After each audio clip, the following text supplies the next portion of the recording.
Welcome back, America, to Sound Retirement Radio, where we bring you concepts, ideas, and strategies designed to help you achieve clarity, confidence, and freedom as you prepare for and transition through retirement.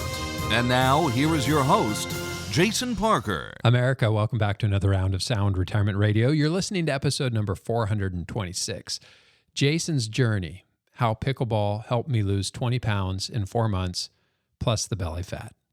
But before we get started in this fun subject, we'll start with a verse to renew our mind. This comes to us from 1 Corinthians 10:21. So whether you eat or drink or whatever you do, do all to the glory of God. And then something fun for the grandkids. Why do hamburgers go to the gym? To get better buns. You know, I used to think a balanced diet meant having a slice of pizza in each hand. Here's a question for you to consider. What's the point of accumulating wealth for retirement if poor health prevents you from enjoying it? 2 years ago, I started playing pickleball, and I really enjoy the sport, but I equally enjoy the community and the connection. And I saw a recent article where the U.S. Surgeon General, Dr. Vivek Murthy, was recently quoted as saying that pickleball has tapped into something that we've known for a long time, but need to be reminded of. Meeting up in person, getting some exercise, and playing a sport, whether you're a child or an adult, these are all part of what it means to be human. We need connection and time with others to thrive, just as we need food and water. The article in Pickleball magazine goes on to say that loneliness and isolation are an epidemic in our society right now. And this can lead to a 29% increase in the risk of heart disease, 32% increase in the risk of stroke, and 50% increase in dementia in older people. I saw where Dr. Daniel Amen from the Amen Clinics has a post on his website that includes 7 health benefits of playing pickleball, 2 of which are that it reduces cognitive impairment and keeps your brain younger. I'll include links to these articles in the show notes at soundretirementplanning.com. Just click on episode number 426. Well, playing pickleball once per week has definitely been part of my journey to losing weight and getting in shape. It was actually a picture that motivated me to make some health changes. In October of 2023, a friend of mine took a picture of me playing pickleball. And this was supposed to be a fun action shot of my incredible pickleball skills. But instead of boosting my ego, I could not help but notice the huge gut that I had developed. I looked like I was a dude that was 5 months pregnant. Where did that gut come from? And that set me on a path of improving my exercise, diet, and fitness. Recently, I've had people noticing that I've lost weight, commenting on how skinny I've become or asking me what I was doing. And I have to tell you, I'm feeling great. So in today's podcast, I'm going to share with you what changed and how I've been able to lose 20 pounds in 4 months and also lose the belly fat. I'm going to share my diet and exercise routines and the technology I use to record my progress. I wanted to record this episode for a few reasons. Number one, if I don't write down what I changed, I'm going to forget it at some point, and I want to remember. Number two, instead of having to retell the story over and over again, I can just point people to this podcast episode. And number three, my hope is that my experience might encourage you and inspire you to pursue better health. In October of last year, a friend of mine invited me to start attending a local gym 2 days per week, a place called Agate Pass Fitness. And this is a great environment with really encouraging people. And if you've been thinking of getting in shape and you live locally in the Kitsap County area, I'd like to invite you to come out and give it a try. The day after Thanksgiving in 2023, I stood on the scale and I realized that I had once again set a new personal record for weight gain. I weighed more than I had weighed in my entire life. At the 1st of January 2024, I set a personal goal to lose all this extra weight that I was lugging around. And I've reflected on my weight gain in the process of losing weight. So in today's podcast, I want to break it down into these 5 different areas. Number 1 is stress. Number 2 is food/diet. Number 3 is exercise. Number 4 is technology. Number 5 is the ahas or the revelations that I've had on this journey. Okay, so how did I get here?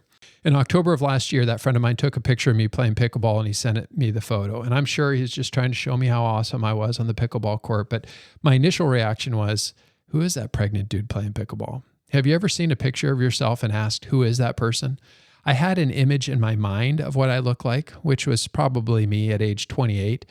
But when I saw this picture, I was a bit disturbed at just how much of a gut I had developed. And for me, that picture was the breaking point where I became much more aware of how much weight I had actually gained. Around this time, a friend of mine invited me to start attending a local fitness club that holds high-intensity interval training classes, HIIT classes.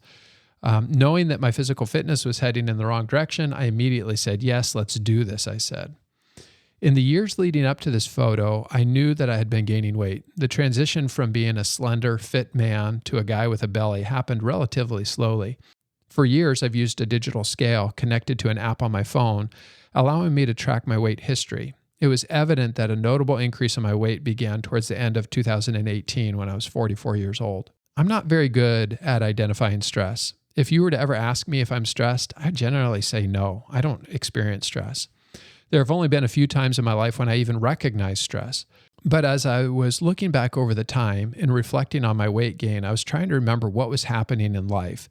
And as I look back, I can recognize that stress did play a role in gaining that extra weight. At the end of 2018, I was in the process of purchasing a commercial office building, which would become the headquarters for Parker Financial. And then 6 months later, in June of 2019, we purchased a new home. Both of these experiences were very positive, but also somewhat stressful, and I noticed an uptick in my weight during that time. Then I noticed my weight was starting to dip back down by February of 2020.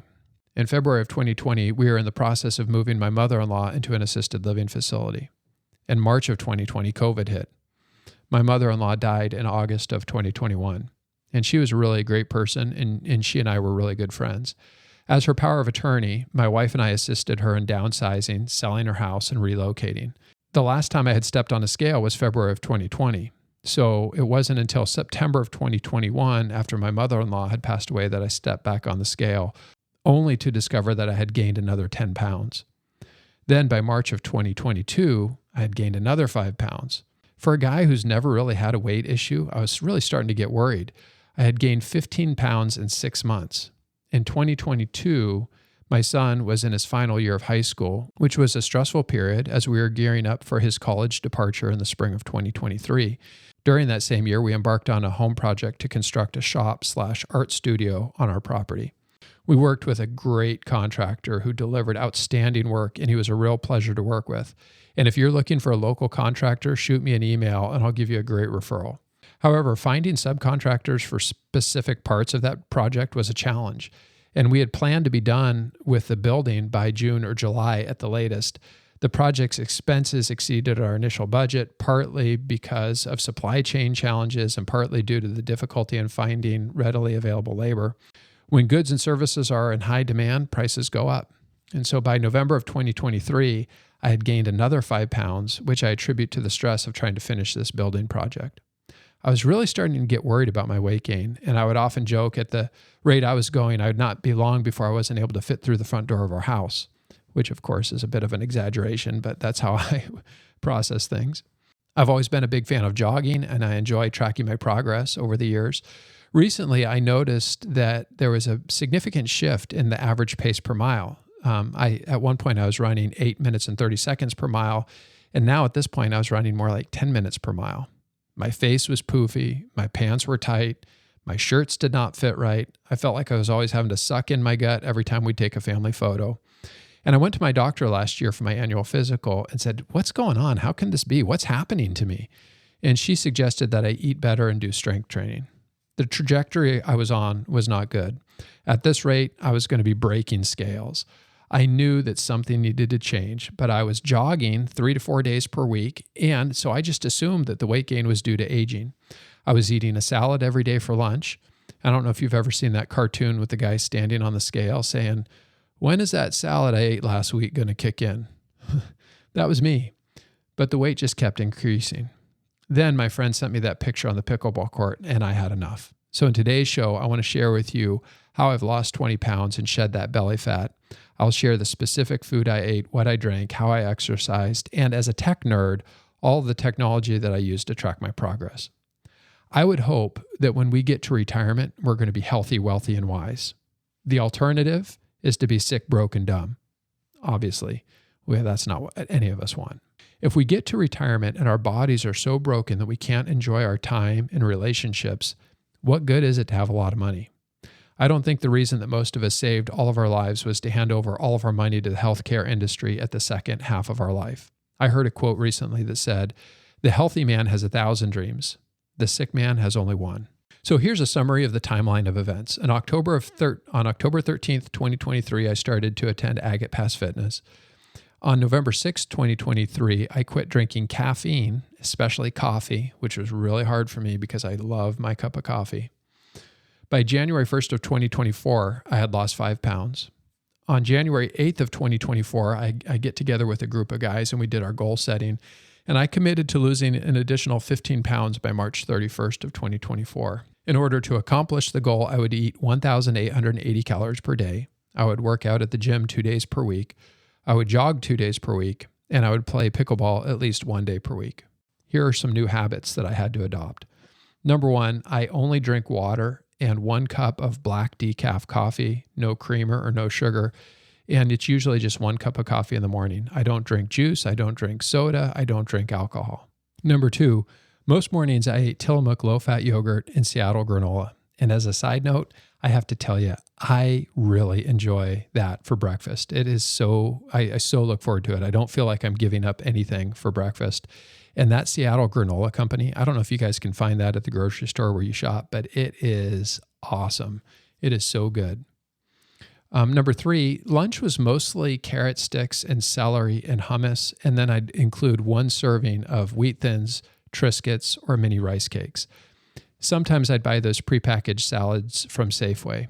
I found that my breakfast was usually a little bit fewer than 300 calories, and my lunch, it was usually less than 300 calories. Number 4, by being disciplined about what I drink in my breakfast and lunch, it allowed me to eat whatever I wanted for dinner, and I never tried to reduce portions at dinner. By running a calorie deficit early in the day, it gave me freedom at dinner, which is my hardest meal, to be disciplined because I'm eating with my family, and they're not trying to accomplish the same goals as me. So I wanted the flexibility to eat as I normally do at dinner. Number 5, I did the HIIT class Monday and Friday of each week. And these classes are really hard. I had tried doing workouts at home, but I never pushed myself as hard at home as I do by attending the class. And I have to tell you, I dread the class beforehand. I hate it while I'm doing it. But man, I love the results. I am feeling so good. And I believe that by adding this workout class, it was a huge factor in achieving my goal. I'm reminded that sometimes we have to do what we don't want to do so that we can do what we want to do. It's kind of like budgeting, but that's for another day. I jogged 2.6 miles at least 2 days per week. Sometimes I'd run more if I was feeling good. I occasionally continued my hiking adventures with my friends. Number 8, I tried to play pickleball 2 times per week for 1.5 hours per session.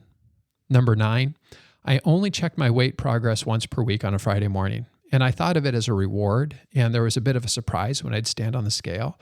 And I really think it's better to not do this every single day because your weight fluctuates. So I would only stand on the scale one time per week. I have that group of guys that I meet with for doing goal setting. And one of the new routines that we established this year was every Friday at 7:45 in the morning, we would have a 15-minute quick check-in call. And it was usually via Zoom.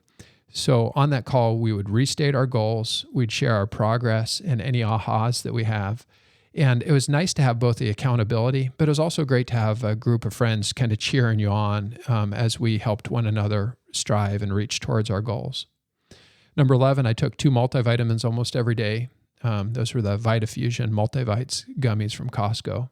And one of the bad habits that I had since I was a kid is I used to love to have a bowl of cereal before I go to bed at night. And so that was one thing that actually did hurt a little bit. I really liked having that bowl of cereal, but I gave that up. So after I was done eating dinner, I didn't eat anything else. Some ahas that I had, some revelations that I had during this time were, there were a couple of times when we were heading home after attending my daughter's sporting events, and we would stop at Chick-fil-A. And when I ate fast food, if I only ate the Chick-fil-A sandwich with no fries or soda, it helped me keep my calories low for the day. And I probably ate fast food 3 times during this 3-month period. And it was usually on the way home from one of my daughter's sporting events. I did eat Chipotle a couple of times, but for some reason in my mind, I don't think of that as being fast food or unhealthy. Whereas Chick-fil-A in my mind is just pure enjoyment, pure calories, at least with what I choose to order and eat. I had been struggling with plantar fasciitis for most of 2023, and I really attribute and think that the jump rope and the box jumps that we do as exercise at Agate Pass Fitness fixed my plantar fasciitis after only a few sessions. Something about that jumping motion up and down and stretching out your Achilles heel. I mean, there was nothing. I had been trying everything, massaging my feet, ice on my feet. Nothing seemed to work, but doing jump ropes and doing the box jumps seemed to fix my plantar fasciitis. I had been running a pace of about 10 minutes per mile in January of 2024, and as my weight dropped, my average running pace increased. So now my fastest pace has been down to 8 minutes and 30 seconds per mile, and I'd say on average, I'm closer to 9 minutes per mile most mornings. I experienced 2 injuries during this time. I hurt my back in January, and I missed a few of the HIIT classes. And I experienced hip bursitis on March 26th, and I missed 1 HIIT class at the end of March. And I'm reminded that if we're going to be active, we may experience injuries. The key is to not let a temporary setback knock you off course. I committed to only stepping on the scale once per week, which really created a sense of fun and expectation to see if I was making progress. And again, my goal was to just lose 1 pound a week. I found that most weeks I was actually losing more than that, maybe 1.5 pounds. But at the very end, I was losing only maybe 0.8 of a pound. Tracking my food probably made the biggest difference because it helped me understand my calorie intake. And sometimes when I thought I really messed up my diet by eating a chocolate Hershey Kiss after dinner, it was nice to see that the negative impact was less than expected. It was fun when people started to notice the weight loss, and it was noticeable in my face before my waist. And I've been enjoying an incredible amount of energy, focus, mental clarity during the day. I've noticed if I eat something heavy for lunch, that my productivity at work really drops. So keeping lunch light really helps me to be more productive and focused in the afternoons. I also quit caffeine and coffee in November 7th of 2023. Now, of course, I'm still having 1 cup of black decaf coffee in the morning, but I feel like caffeine and coffee had become an addiction. Quitting caffeine has helped me have more focus. My mind is racing less. I think the caffeine may have encouraged me to eat more junk foods. It's almost like the caffeine made me crave sweets. My digital scale also tracks muscle mass, and as my weight decreased, my muscle mass increased. And this was the first time in my life that I've had to be concerned about weight gain. So it's been encouraging for me to know that I have the discipline to change my bad habits and make progress towards a healthier lifestyle. I do wonder if the acidity of the coffee, because I was drinking probably about 6 cups a day, I wonder if that contributes to the belly fat, that kind of bloated gut. When I only had 1 cup of decaf per day and also benefited from the probiotics in the yogurt that I was eating every morning, I wonder if that helps reduce the belly. It makes me think that the acidity of the coffee contributes to that bloated gut. The bottom line is I feel great, and I plan to continue this new routine. Some of the technology that I used. So the app MyFitnessPal for tracking calories, I paid for the premium subscription. The Apple Watch for tracking calories burned and running and workouts, and everything syncs up through the Apple Watch with MyFitnessPal, my scale, Apple Health, Balance Health, all these different apps, everything syncs up. I bought a scale called Greater Good Scale from Amazon, and it also includes the Weight Gurus app. And I'll include a link to the specific scale, but man, these things are cheap. They're not very much money, but it really does a great job, and it graphs things out so you can see how the numbers are changing. Of course, I use the Apple Health app to tie all of these different apps together. The Weight Gurus app is the one that comes with the Greater Good Scale, and there's no additional cost for that. But that app tracks your body mass index, your body fat percentage, your muscle mass percentage, body water percentage, as well as your weight. So it really is a cool way to see how your body's changing as you're going through this process. And then I bought a Balance Health Greater Goods blood pressure monitor, just to see how my blood pressure was responding during this time. I've never had high blood pressure, and I don't take any medication for it, but it was just something I was interested in tracking. In summary, over a 4-month period, I embarked on a comprehensive health and fitness transformation, inspired by a bad picture on the pickleball court and fueled by tracking a low-calorie diet, consistent weight training and cardio exercise, and shifts towards healthier habits. Key strategies included eliminating caffeine, tracking my calories, engaging in daily physical activities like jogging or high-intensity interval training workouts, pickleball, alongside with regular check-ins with friends for accountability. Nutrition played a crucial role, supported by mindful eating and tracking my calories and comparing calories burned to calories consumed.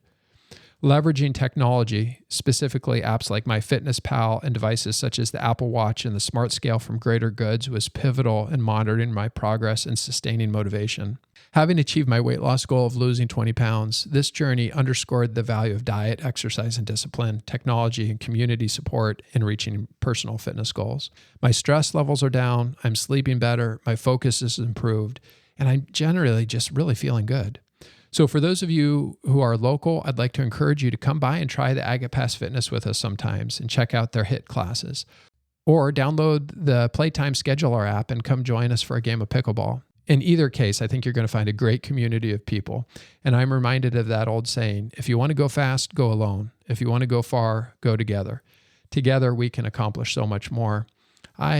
Just want to wish you both a prosperous and a healthy future. Thanks so much. Information and opinions expressed here are believed to be accurate and complete, for general information only, and should not be construed as specific tax, legal, or financial advice for any individual, and does not constitute a solicitation for any securities or insurance products. Please consult with your financial professional before taking action on anything discussed in this program. Parker Financial, its representatives, or its affiliates have no liability for investment decisions or other actions taken or made by you based on the information provided in this program. All insurance-related discussions are subject to the claims-paying ability of the company. Investing involves risk. Jason Parker is the president of Parker Financial, an independent, fee-based wealth management firm located at 9057 Washington Avenue Northwest, Silverdale, Washington. For additional information, call 1-800-514-5046 or visit us online at soundretirementplanning.com.